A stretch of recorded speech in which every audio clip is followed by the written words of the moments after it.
art teacher, Miss Culbertson. I'm going to be reading chapter 21. Its title is Goodbye, Violet. This gum, Mr. Wonka went on, is my latest, my greatest, my most fascinating invention. It's a chewing gum meal. It's that tiny little strip of gum lying there is a whole 3-course dinner all by itself. What sort of nonsense is this? Said one of the fathers. My dear sir, cried Mr. Wonka, when I start selling this gum in the shops, it will change everything. It will be the end of all kitchens and all cooking. There will be no more marketing to do, no more buying of meat and groceries. There'll be no knives and forks at mealtimes, no plates, no washing up, no garbage, no mess. Just a little strip of Wonka's magic chewing gum.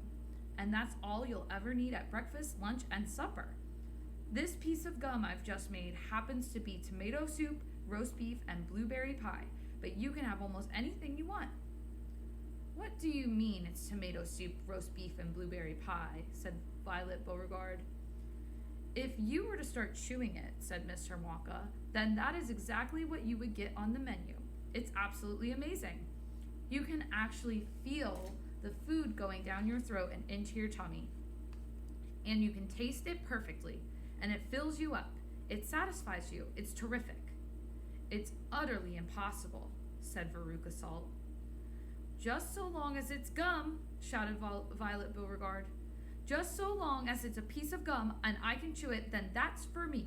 And quickly she took her own world record piece of chewing gum out of her mouth and stuck it behind her left ear. Come on, Mr. Wonka, she said. Hand over this magic gum of yours and we'll see if the thing works. Now, Violet, said Mrs. Beauregarde, her mother, let's not do anything silly, Violet. I want the gum, Violet said obstinately.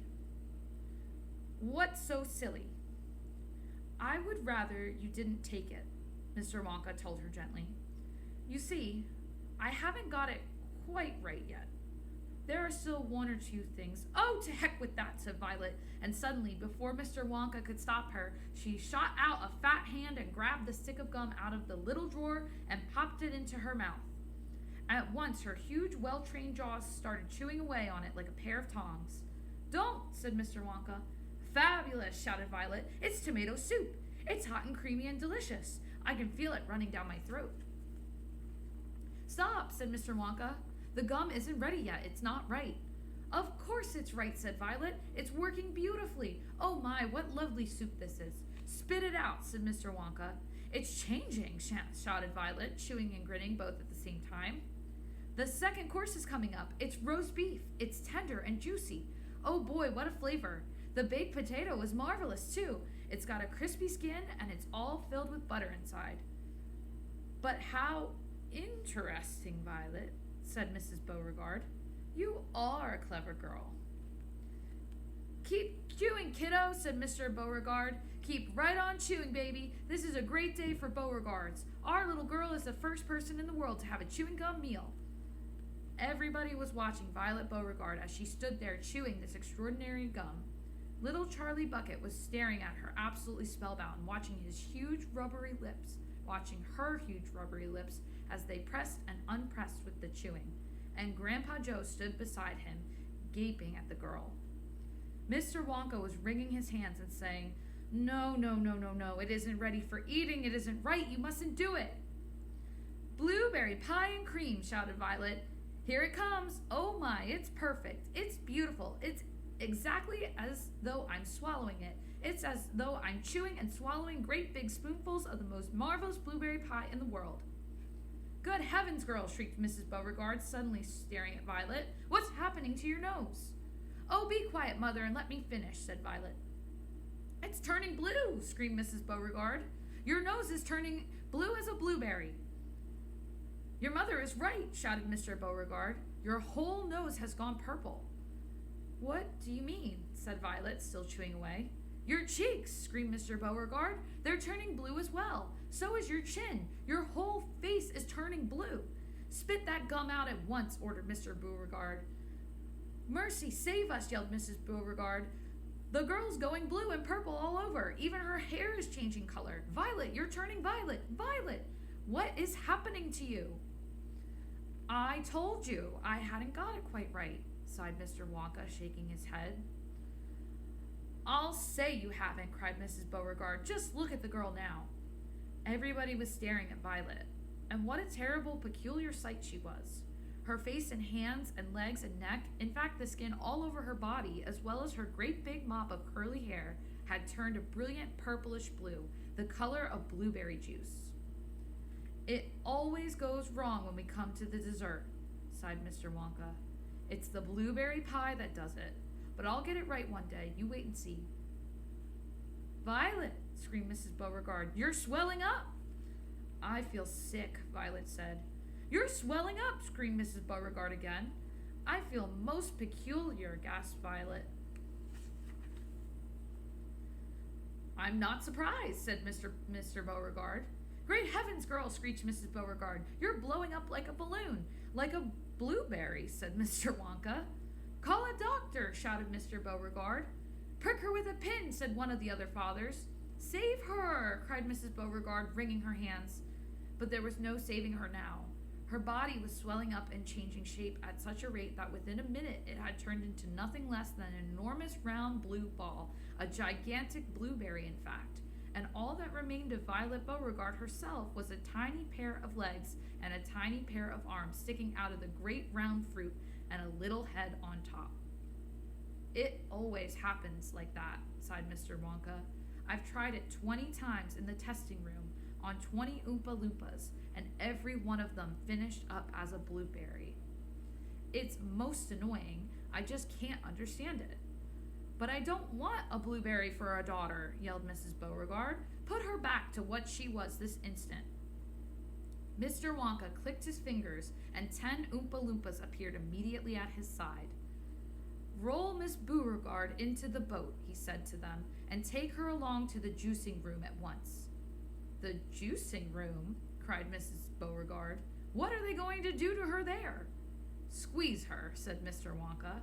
"We've got to squeeze the juice out of her immediately. After that, we'll just have to see how she comes out. But don't worry, my dear Miss Beauregard. We'll get her repaired if it's the last thing we do. I am sorry about it all. I really am." Already the 10 Oompa Loompas were rolling their enormous blueberry across the floor of the inventing room toward the door that led to the chocolate river where the boat was waiting. Mr. and Mrs. Beauregard hurried after them. The rest of the party, including little Charlie Bucket and Grandpa Joe, stood absolutely still and watched them go. "Listen," whispered Charlie. "Listen, Grandpa.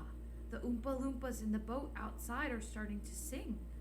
The voices, 100 of them singing together, came loud and clear into the room. "Dear friends, we surely all agree there's almost nothing worse to see than some repulsive little bum who's always chewing chewing gum. It's very nearly as bad as those who sit around and pick the nose. So please believe us when we say that chewing gum will never pay.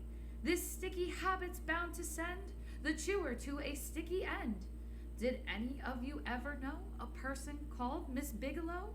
This dreadful woman saw no wrong in chewing all day long. She chewed while bathing in the tub. She chewed while dancing at her club. She chewed in church and on the bus. It really was quite ludicrous.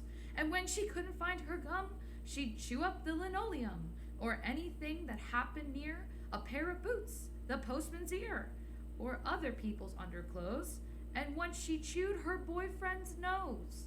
She went on chewing till at last her chewing muscles grew so vast that from her face her giant chin stuck out just like a violin. For years and years she chewed away, consuming 50 packs a day, until one summer's eve, alas, a horrid business came to pass.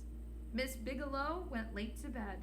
For half an hour she lay and read, chewing and chewing all the while like some great clockwork crocodile. At last she put her gum away upon a special little tray and settled back and went to sleep.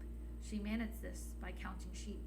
But now, how strange, although she slept, those massive jaws of hers still kept on chewing through the night, even with nothing there to bite.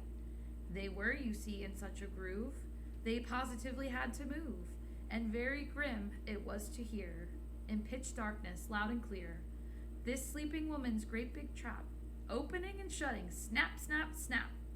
Faster and faster, chop, chop, chop. The noise went on, it wouldn't stop, until at last her jaws decide to pause and open extra wide, and with the most tremendous chew, they bit the lady's tongue in two. Thereafter, just from chewing gum, Miss Bigelow was always dumb, and spent her life shut up in some disgusting sanatorium.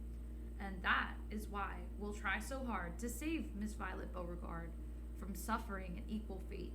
She's still quite young, it's not too late. Provided she survives the cure, we hope she does. We can't be sure. So here are some pictures of poor Violet getting rolled away after she blew up like a little blueberry. I really hope you guys enjoyed that. Thanks.